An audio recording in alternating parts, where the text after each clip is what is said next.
Alright, I've been wanting to do this video for a long time, but I could never find the right time, and right now it's raining.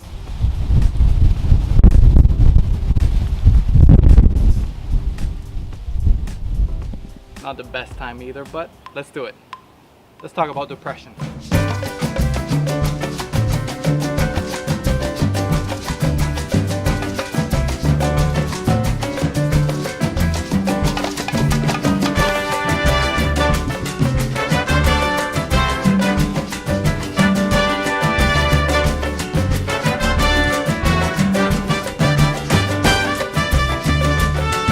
Alright, so two things before we talk about depression. Number one, why is this video so upbeat if we're talking about depression? Well, because be happy. That's our slogan for this year, be happy. And number two, before we talk about depression, we have to define what is depression.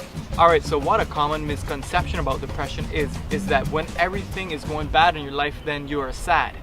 Actually, depression is much more complex than that. It's even when everything in your life is going well, you're still sad. Let's use a visual example. On the outside, apparently everything might seem okay, but on the inside, sadness, easily irritated, less interested in activities, less energetic, sleeping disorders, eating disorders, trouble concentrating. And if you have depression, there are two things that you need to avoid. Number one, shame, because shame enhances the depression. It just makes it bigger. And number two is being quiet about it. Just keeping it to yourself, not telling someone else that you have it. And they work together, because if you're more shameful about it, you'll be more quiet. And if you're more quiet, then more shameful. It produces more shame. I'll never get out of this. I must have done something terribly wrong to feel this way. If anyone knew the worries or the horrible thoughts that I have, people would hate me. I can't tell anyone about this.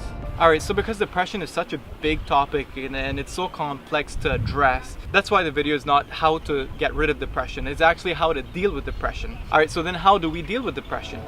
We are cognitively, physically, emotionally, spiritually wired. We are just made for connection. We are simply built. We are made for connection. And an example of this by a social researcher called Robert Putnam, who found out that the single most common finding in a half-century's research of life satisfaction, not only in the US, but around the world, is that happiness is best predicated by the breadth and the depth of one's social connection. So in other words, don't isolate yourself, because when you have depression, it's so easy to just hide from the world and not wanting to connect with people. So the best example of this was Jesus himself, because Jesus was a person who was lonely, he was rejected by the people, he was hated by the people, so he had all the reasons to become a depressed person.